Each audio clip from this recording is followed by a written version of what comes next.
Amados hermanos, muy buenos días en nombre del Señor. Reciban como siempre los atentos saludos del pastor Wilfredo Tapia. Y en el día de hoy vamos a compartir la palabra de Dios en el libro de Hechos, capítulo 2, versículos del 43 al 47. Y tiene como título este mensaje, la iglesia, ¿cómo debe de ser? Y dice la palabra de Dios de los versos 43 al 47.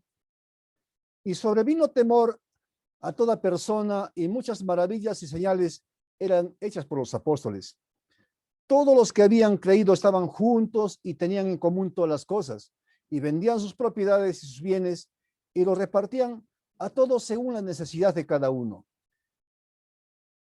Y perseverando unánimes cada día en el templo y partiendo el pan en las casas, comían juntos con alegría y sencillez de corazón, alabando a Dios y teniendo favor con todo el pueblo.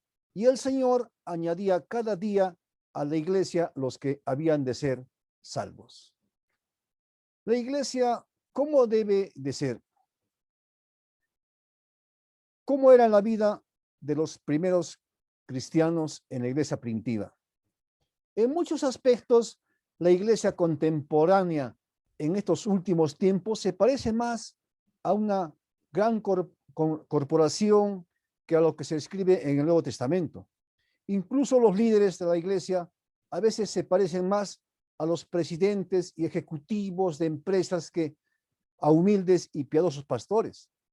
Lamentablemente, las buenas nuevas en que un pecador puede encontrar el perdón de sus pecados ante un Dios santo, colocando su confianza y entregando toda su vida a Jesucristo, son a menudo eclipsadas por los programas orientados al éxito, entre comillas, y a un interés en el resultado final. Como resultado, muchas iglesias se han convertido en nada más que centros de entretenimiento, empleando tácticas que atraen eficazmente a las personas a la iglesia, pero que no son capaces de ministrarles verdaderamente una vez que vienen. Dios, Dios nunca quiso que la iglesia fuera así. En el libro de San Mateo, capítulo 16, versículo 18, Jesús dice, yo edificaré mi iglesia y las puertas del Hades no prevalecerán contra ella. Vemos aquí una condición del Señor de la gran promesa, yo edificaré mi iglesia.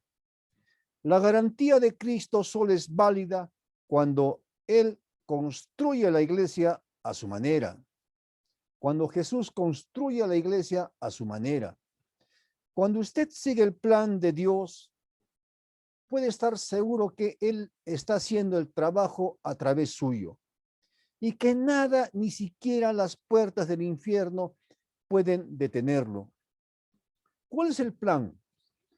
Un lugar lógico para empezar es ver a la primera iglesia.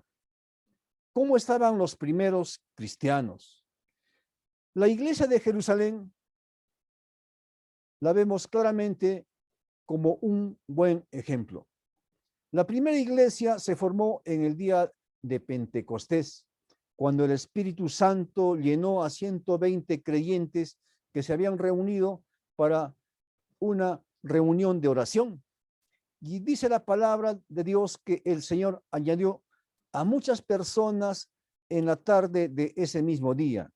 Y dice la palabra de Dios en Hechos 2:41, así que los que recibieron su palabra fueron bautizados y se añadieron aquel día como 3,000 personas. Esos primeros creyentes no sabían nada sobre la construcción de una iglesia, no tenían ningún precedente, no tenían un libro sobre la iglesia, ni siquiera tenían el Nuevo Testamento. Sin embargo, se construyó la iglesia al modo de Jesús y como tal es el modelo para la iglesia de hoy. En el plan de Dios para su iglesia había estudio de la palabra de Dios, comunión y oración.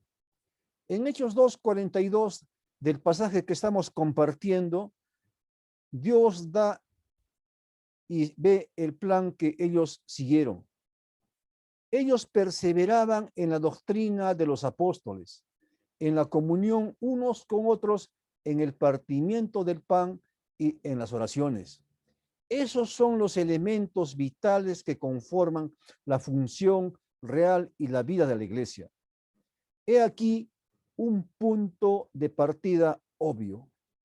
Una iglesia construida según el plan de Jesús se iniciará con la materia prima correcta, es decir, una congregación salva. Aquí vemos a la iglesia como integrada porque dice la Escritura, los que recibieron su palabra y perseveraban en la doctrina. Y ellos estaban siendo edificados sobre el fundamento de los apóstoles y profetas, siendo la principal piedra del ángulo Jesucristo mismo. Qué hermoso es ver a la iglesia de Jerusalén, que estaba colmada de verdaderos cristianos, aquellos cristianos que continuamente se adherían a la enseñanza apostólica y Cristo como su Señor y Salvador. Si la iglesia se va a construir de acuerdo a Cristo, esta iglesia será redimida, esta iglesia será fortalecida por el poder del Espíritu Santo. Un miembro que no es salvo por gracia, por medio de la fe, y que no tiene al Espíritu Santo, no tiene la capacidad de superar la voluntad propia, los planes personales y el amor al pecado. Solo los creyentes tienen el poder divino en Cristo para renunciar al pecado y manifestar al Espíritu de Dios en sus vidas. A pesar de que la iglesia primitiva no tenía un Nuevo Testamento, tampoco tenía la palabra de Dios en la forma de la enseñanza de los apóstoles. La iglesia en Jerusalén se había comprometido a recibir esa palabra con mucho amor a Dios. La doctrina es la base de la iglesia porque usted no puede vivir lo que no sabe o no entiende. Es por eso que Pablo instruyó a Timoteo a que predique la palabra, que inste a tiempo y fuera de tiempo. El apóstol Pablo le decía y aconsejaba con estas palabras: redarguye, reprende, exhorta con toda paciencia y doctrina, porque vendrá tiempo cuando no sufrirán la sana doctrina. Ese momento ha llegado, amados hermanos. Si la iglesia no está enseñando la verdad directamente de la Biblia y está enseñando filosofías humanas, cuando surjan los errores, ¿cómo los va a reconocer? La iglesia, ¿cómo va a crecer? También la Escritura nos muestra que el foco central de la comunión de la iglesia primitiva era la partición del pan, la mesa del Señor. Esto fue algo muy significativo y apropiado para su comunión, ya que les recordaba la plataforma de su unidad, la salvación en Cristo y la fidelidad a la doctrina apostólica. El centro de esta comunión era recordar y celebrar la resurrección de Cristo y su ascensión al cielo. Si compartimos esas cosas en común con los demás creyentes, entonces la mesa del Señor, la comunión de los santos, es también el sacramento más apropiado de nuestra unión y comunión con Cristo. Comemos y bebemos en recuerdo del amor abnegado de Cristo, que lo llevó a la cruz por nosotros. Nuestro corazón se ensancha de amor al saber que nuestro Señor Jesucristo murió por nuestros pecados y ahora somos salvos por gracia y somos hijos de Dios. En su comunión, convierta en hábito practicar la misma clase de amor que Cristo demostró por usted. En la práctica, usted también puede dar su vida por aquellos que Dios pone en su camino. Le pregunto, ¿ora habitualmente por los demás creyentes? ¿Les anima, edifica, satisfaciendo sus necesidades físicas? ¿Los ama lo suficiente como para confrontarlos cuando están pecando? Estas son señales de la verdadera comunión cristiana. Se trata de la iglesia como debe de ser. Hechos 2:42 dice que los creyentes se dedicaban continuamente a la oración. Lamentablemente, en la actualidad, la misma devoción a la oración es a menudo relegada. Las iglesias pueden llenar bancos y ofreciendo entretenimiento, pero cuando se lleva a cabo un estudio bíblico y reunión de oración, solo unos pocos fieles aparecen.